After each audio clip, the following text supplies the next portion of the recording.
नमस्कार दोस्तों, आज हम बात करेंगे चित्तौड़गढ़ का दूसरा जौहर जो कि रानी कर्णावती ने किया था। हुआ यह था कि रानी कर्णावती जो थी महाराणा सांगा की रानी हुआ करती थी। महाराणा सांगा के 4 पुत्र थे। सबसे बड़े थे रतन सिंह जी।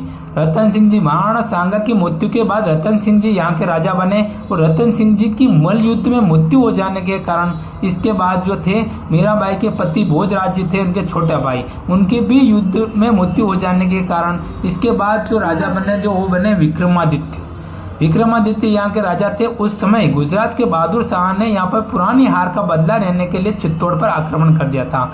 तो उस समय विक्रमादित्य की नादानियों के कारण सामंत उससे नाराज थे, जिसके कारण रानी कर्णावती को इस युद्ध की कमान संभालना पड़ी और महारानी कर्णावती का बहादुर शाह से युद्ध का फैसला लिया और युद्ध करने का फैसला हुआ था। तो उस समय यहाँ का राजा था विक्रमादित्य और उदय सिंह जी को यहाँ से सुरक्षित जगह पहुंचाना था। तो उस समय रानी कर्णावती ने पन्ना धाई के साथ उनके ननिहाल बूंदी में भेज दिया था सुरक्षित जगह पर, ताकि ये दोनों राजकुमार यहाँ से बच जाए। तो उस समय पन्ना दाई ने वचन दिया कि मैं अपने प्राण देकर भी उदय सिंह जी और विक्रमादित्य की रक्षा करूंगी। तो इसके बाद रानी कर्णावती ने युद्ध का फैसला लेने के बाद हुमायूं को राखी भेजी, जो कि अकबर के पिताजी हुआ थे, दिल्ली के बादशाह हुआ करता था हुमायूं।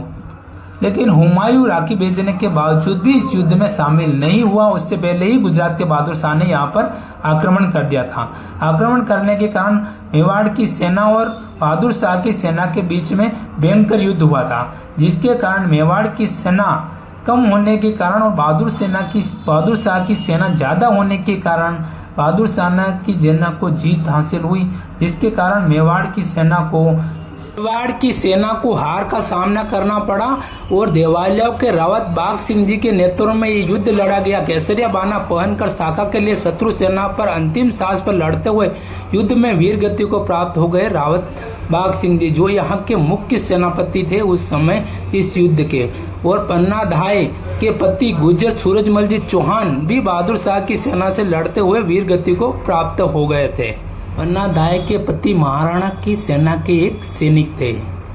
मेवाड़ के पास युद्ध की सामग्री कम थी और आसपास के कई राजाओं से उनका समर्थन नहीं मिला था और हुमायूं को भी राखी बेचने पर हुमायूं नहीं आया था और यहाँ का राजा कमजोर शासक होने, विक्रमादित्य कमजोर शासक होने के कारण यहाँ पर हार का सामना करना पड़ा।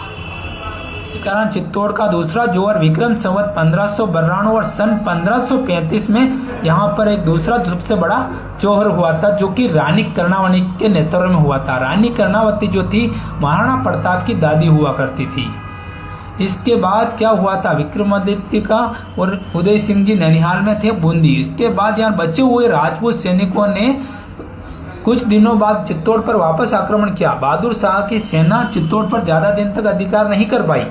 इसके बाद बचे हुए राजपूत सैनिकों ने दोबारा से चित्तौड़ पर आक्रमण किया था। आक्रमण करने के बाद उन्होंने चित्तौड़ को वापस अपने कब्जे में ले लिया था और ननिहाल से बूंदी से विक्रमादित्य और उदय सिंह जी को बुलाकर वापस अपने राज सिंहासन पर बिठा दिया था। ये जो आप देख रहे हो दोस्तों, चित्तौड़गढ़ का प्रथम गेट है, जिसको पाडन पोल कहते हैं। और इसी पाडन पोल के बाहर रावत बाघ सिंह जी के स्मारक बना हुआ है। ये जो आप सामने देख रहे हो, ये रावत बाघ सिंह जी का स्मारक है, जो कि रानी कर्णावती के समय में जो युद्ध हुआ था उसी समय यहाँ पर बहादुर शाह की सेना से लड़ते हुए यहीं पर शहीद हो गए थे, इसीलिए यहाँ पर इनका स्मारक बना हुआ है। और इस गेट का नाम है जो पाडन पोल है। हुआ यह था कि इस युद्ध में भयंकर युद्ध हुआ था, जिसके कारण खून की नदियां बह गई थी। खून का नाला आने के कारण यहाँ एक भैंसा था, भैंसा का छोटा बच्चा, जो कि उस नाले में बहता हुआ आया था, इस पोल के पास आया था। इसी कारण इस पोल का नाम पाडन पोल पड़ गया। उसी दिन से इस पोल को पाडन पोल के नाम से जाना जाता है और इसी पाडन पोल के बाहर ही रावत बाघ सिंह जी की समाधि बनी हुई है।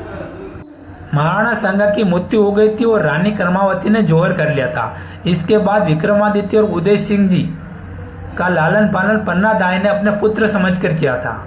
तो उस समय महारानी कर्णावती को वचन दिया था पन्ना दाई ने कि मैं अपनी जान पर कुर्बानी देकर भी मैं अपने उदय सिंह जी की रक्षा करूंगी। तो इसके बाद यहाँ पे सामंत कुछ नाराज हो गए थे विक्रमादित्य से, जिसके कारण यह बनवीर जो था हिंसक वह चित्तौड़गढ़ में आ गया था और चित्तौड़गढ़ में आने के बाद यह मुख्य सलाहकार बन गया था बनवीर, जिसके कारण बनवीर के मन में लालच आ गया था राजगद्दी का। जिसके कारण वो उसने सोचा कि विक्रमादित्य और उदय सिंह जी को अगर मैं मार दूं तो यहाँ का राजा मैं बन जाऊंगा। जिसके कारण उसने विक्रमादित्य को तो छल कपट से मार दिया था। और जैसे ही उदय सिंह जी को मारने के लिए महल की तरफ आ रहा था तो उस समय पन्ना दाई ने वेश बदलकर पन्ना दाई के पुत्र चंदन को उदय सिंह जी की जगह सुलाकर उन्होंने अपने पुत्र का बलिदान देकर कुंवर उदय सिंह को बचा लिया था। इसके बाद महाराणा पन्ना दाई ने उदय सिंह जी को चित्तौड़गढ़ से बाहर निकालकर यहाँ से कुंभलगढ़ ले गई थी। कुंभलगढ़ ले जाने के बाद वहीं पर उदय सिंह जी बड़े हुए थे। बड़े होने के बाद उन्होंने वापस चित्तौड़गढ़ पर कब्जा किया था। इन्हीं उदय सिंह जी के यहाँ एक पुत्र का जन्म हुआ था जिसका नाम था महाराणा प्रताप। यही महाराणा प्रताप मेवाड़ की आन बान और शान बने।